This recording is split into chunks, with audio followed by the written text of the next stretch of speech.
presented by Mafia Music Paharpur.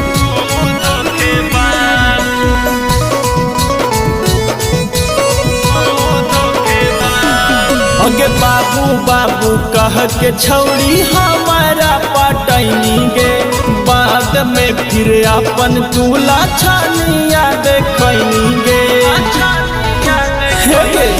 अगे बाबू बाबू कह के छौड़ी हमारा पटैनी गे, बाद में फिर अपन दूल्हा छानिया देखैनी गे। जानो से ज्यादा माना हलियो कारा हलियो नाच, तब काहे जननी कल गे ना तू धोखेबाज, तब काहे जननी कल गे ना तू धोखेबाज।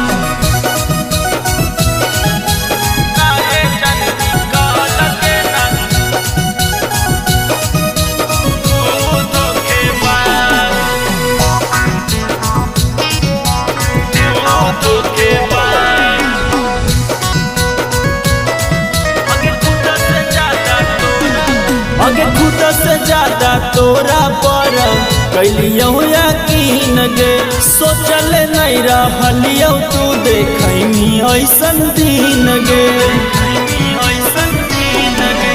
खुद से ज्यादा तोरा पर कैलियो यकीन गे, सोचल नहीं रहलियो तू देखैनी ऐसन दिन गे। बदनाम हियो गाँव घर में तोरे तब काहे जननी कल गे ना तू धोखेबाज, तब काहे जननी कल गे ना तू धोखेबाज।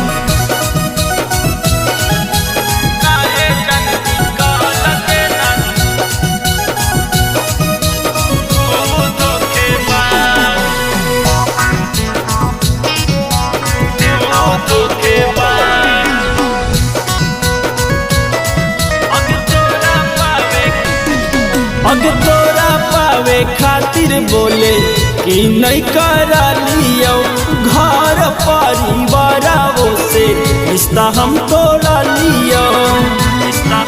सुना अग तोरा पावे खातिर बोले कि नहीं करा लियो, घर परिवार से रिश्ता हम तोड़ा लियो।